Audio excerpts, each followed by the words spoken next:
Sanibonani and welcome to Wisdom X Magaziwe. Imina ke ingane yamakhehla amadala, amakhehla amakhulu, amakhehla amahle. If you're watching for the first time, siyakwamukela.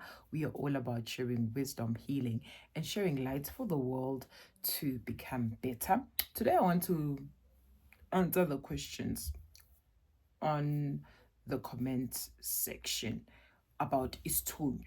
Someone said, my person has been dreaming of me cheating, but mkhulu angicheat. So what is that? In that type of a situation, isichitho leso. If one partner dreams of another, a cheater, kodwa ke ekubeni kungachithiwa lapho wena ungacheat uzazi ukuthi awucheat kodwa intombi yakho okanye isoka lakho uliboniswa licheat, ohlale ukwazi ukuthi isichitho leso basuke benibona ukuthi niyathandana niyazwana, ayikho futhi into eningahlukanisa. So they will literally banishaya ngesichitho, and then babanishaya ngalesi sichitho, you end up having these visions, you end up having these dreams. And I trust you me, lo moya vele nje wokuchitha ama-relationship ulokolo nje uyavunguza la ngaphandle. And I also want you to be careful and ask your partner ukuthi, okay, if ungiphupha ngicheater, ubona bani kula maphupho? Ubona bani ngicheater nobani? Is it someone I know or a different person that I don't know? Because of what I tell you, your dreams give you a lot of information. Let's say I'm in a relationship with this person, then I dream of them bangichithela, but lo muntu ungichithela ne-ex yakhe. And yena mangikhuluma naye uyachaza ukuthi cha angicheat, I'm focused on you, I'm with you, I love you, and that's it. One, kungabe vele kuyisichitho siyachithwa, and ubani lo sichithayo? It's the ex le esichithayo. Yiyona le esichithayo because of yiyona efuna umuntu wayo back. So your visions are very much detailed and very much important, and your visions have answers. So uphupha umuntu elokolo kuthiwa uphupha umuntu wakho uyachita, look at the people achita nabo. Is it people you know? If it's people that you know, you must know ukuthi those are your enemies, those are your haters. Bafuna uqeda in a relationship yenu.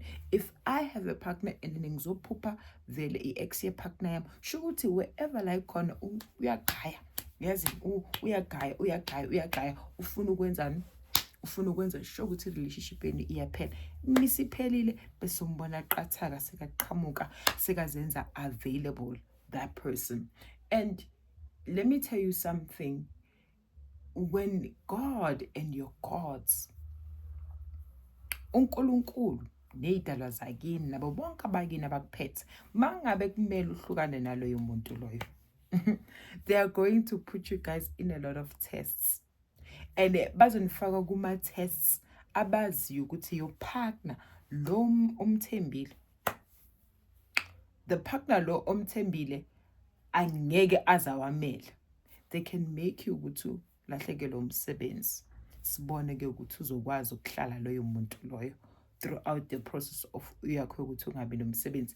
There'll be situations that are created nje kunezinye izinto abantu abadala nayo mvele inqangi they will allow to come into your life just to test ukuthi will this person stay, or bakubonise the true color yaloyo muntu loyo, or benthandana nihlala ndawonye and then for some reason the other one uthola umsebenzi kwenye indawo and kumele aqhubeke ngomsebenzi, kumele I-accept leyo promotion. You guys being separated, the separation yenu, are you going to be strong in that separation, or is it going to break you apart? So zikhona ezinye izimo uNkulunkulu nabadala abayivumela ukuthi zingene ngaphakathi kweni, but kusuke kwama-challenges, kusuke kuyizinto ekumele ukuthi endlule kuzo. I mean, impilo is not always smooth sailing, there's ups and downs. Ukufundana, uku-understandana, nokuthi nje if you are truly meant to be together, there are a lot of tests that you guys need to pass together. And then there's another question again about church. You know, at this day and age, I don't want to lie, I don't advise people to go to church unless isonto lakho vele like lisase kahle na uma ufikile ingilosi yakhe iyajabula iyaphakama konke kuhamba kahle, because esikhathini samanje abafundisi bamanje, even the people at church, bayakwazi ukubona into zakho, and kudala abantu basesontweni bakwazi ukubona. So uma bakwazi ukubona, trust you me, uzocindezelwa. Uma unengilosi ephakeme uzocindezelwa, uzothi vele ufike eguqweni, ufika esontweni uzocindezelwa. And you know ingilosi yakho mayicindezelwa, you don't appreciate that energy. Leave that space immediately. And most ubone ukuthi ingilosi yakho iyacindezelwa, try to skip church. Don't go every week. I know people are going to say, how magaziwa, how could you say that? Most ubonile ukuthi ingilosi yakho iyacindezela.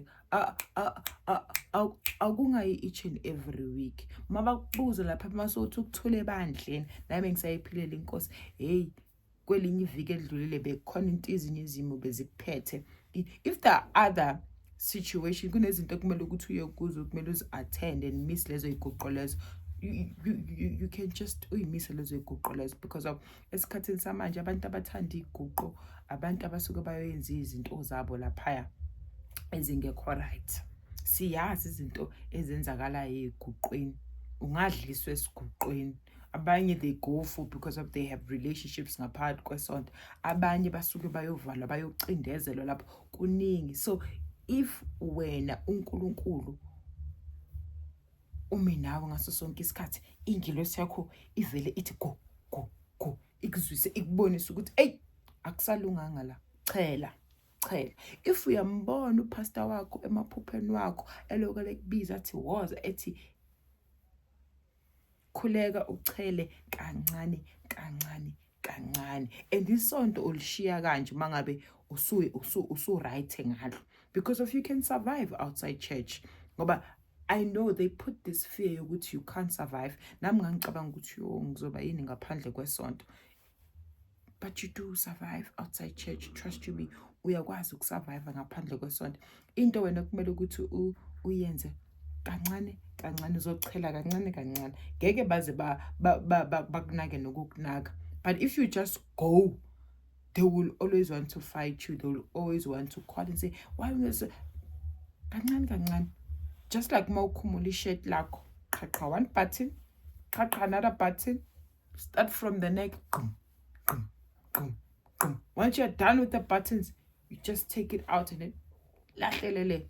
So even with church, just to avoid incindezelo ekhona iguqweni nangaphathi kwamasonto, because of esontweni awukwazi nje ukuthi ube ordinary like a church member bese ube namandla ukudlula aka bishop, or ube namandla ukudlula awakhe upastor.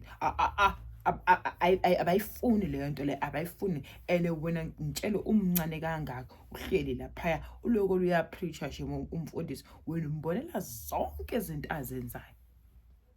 So abantu base bakubonile ukuthi you are a threat, uyababona into, it's either you are on their side or you are against them. And if you are against them, bazozama ukucindezela, and bazokucindezela in such a way that even ningesekho esontweni Sunday uzozama ukwenza izinto zakhe lela ahlala khona, alokela kuthumeza, alokela kujikjela, alokela kucindezela. So to be on the safe side,